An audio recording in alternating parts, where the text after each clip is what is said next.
Hi guys, what's up? My name's I-Zayer and in today's video I'm going to show you how to retouch a landscape. So we're in here in Lightroom Creative Cloud and we've got this image of Luscantire Bridge that I took last night. Now as you can see, it's a complete raw file. This is not a HDR. The reason that I have so much dynamic range in there is that I've used the neutral density, graduated neutral density filter, so that I had the sky and the landscape all in the one exposure. I didn't have to do any bracketing or anything. Now the first thing that I'm going to do is I always pump up the contrast a little bit, so I reckon 50 is going to work nicely for that. And then we're going to come down to the highlights and we're going to drag them all the way down and come up to the shadows and drag that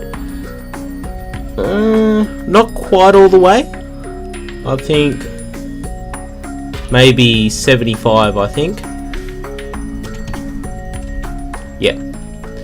Right, we're going to come down to the white slider and I'm going to hold down Alt on my computer or Option if you're on a Mac, and you're going to notice that the image is going to turn black.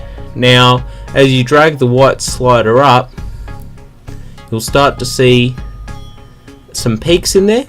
That is full whites that are showing up, and you don't want them. You want just before the full whites. So that's too much. That's just perfect, just before. And now we're going to come down to the blacks and we're going to do the same.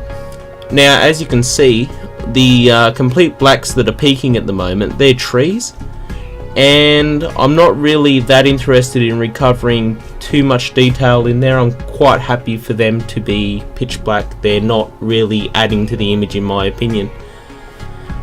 Now I don't normally use clarity, I don't like the look it gives, but I think maybe 5 plus 5 will work on this image. Alright, we're going to come down to the vibrance and the saturation. I'm going to pump up the vibrance a bit and saturation a little bit as well. I'm not a heavy saturation user, just a little bit. Alright, coming down to sharpening. Now a lot of people pump sharpening all the way up on their landscapes. I don't like the look it gives. I might give it 100. And that looks nice. Alright, down to the lens correction. Now I'm not going to enable profile corrections because I think it looks fine how it is. I am going to remove chromatic aberrations, but I don't think there are any chromatic aberrations in there. We'll just give that a look. Yeah, I can't see any chromatic aberrations in the high contrast areas, but you're always better off just to tick it. Alright, so that's it for the sliders. I'm going to get a graduated filter now and drag that down along the sky, and I'm going to set everything back to 0. Alright, so I'm going to pump up the contrast a little bit, bring down the highlights again, pump up the shadows, pump up the whites, bring down the blacks, pump up the saturation a little bit, add a little bit of sharpening, and we can play with the colours here, but I'm quite happy with the natural colours that I had in the sky without too much extra help. Right, that looks nice. Now I'm loving the golden light that's on the bridge here, but I'd like to accentuate that a little bit more, so I'm going to get the brush tool. I'm going to reset everything back to 0 again and bring the size down on that, and we're going to select auto mask, and that's going to select the bridge hopefully and nothing else. So I might zoom in on the bridge.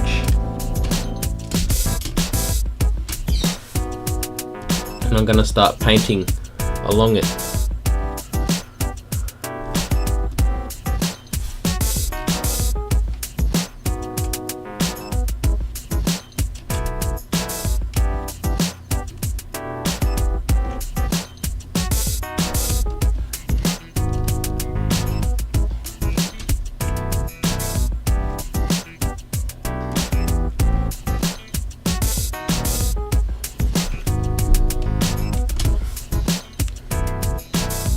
So obviously, because this is such a high resolution image, the computer is struggling a little bit. I'm running an i7 processor, so just goes to show, no matter how good your computer is, when you're working on images like this, it's going to struggle a little bit. Alright, I'm going to zoom out now.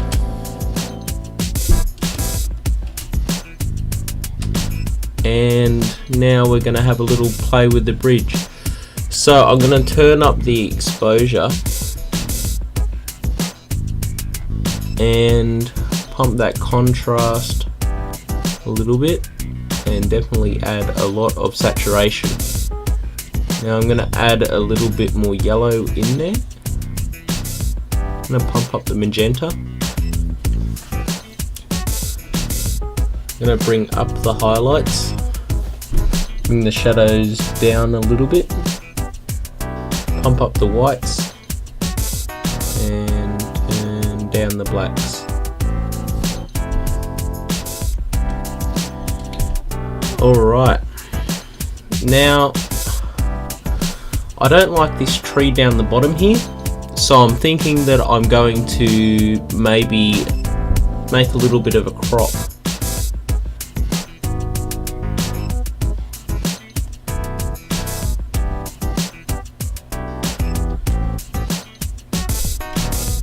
Alright, that's better now in my opinion. I think I might cut a little bit of the sky as well.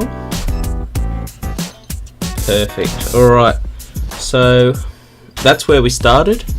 That's where we're now. As you can see, there's a big difference there. I think I'm going to put some more detail back in these mountains. So I'm just doing the same thing I did with the bridge, just painting.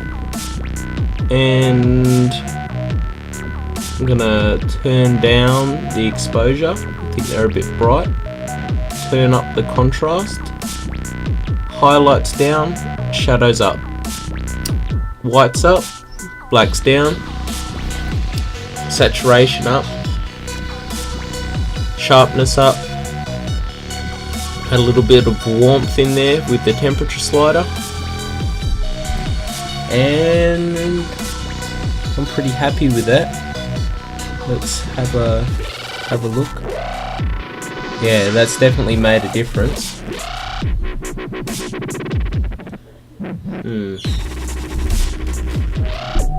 Alright, I think I'm going to turn up the exposure a little bit on those mountains. I don't want to draw too much attention to them.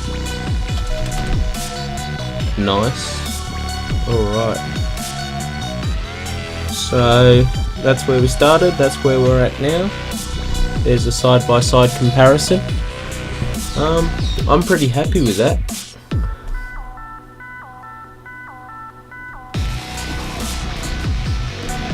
As we get closer, you can see the difference in the bridge there.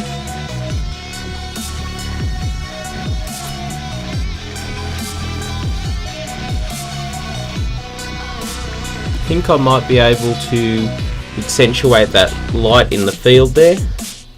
It's nice and strong, and I'd like to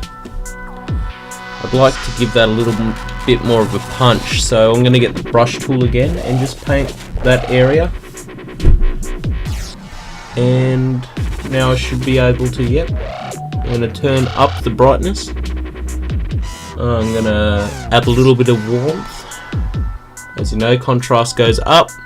Highlights go down, shadows go up, whites go up, blacks go down, and saturation goes up. Let's have a look at that. Yep, that's definitely made a difference. Right, we can see a line of trees running here, and they've got some nice light on them, but it's drawing my eye away, so I'm going to paint along them and bring down the brightness a little bit, because I want to draw attention to those mountains.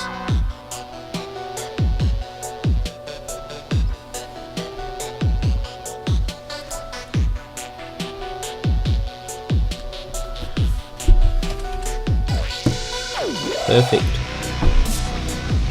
Alright guys, there we go. So that image is ready to go. And there's side by side.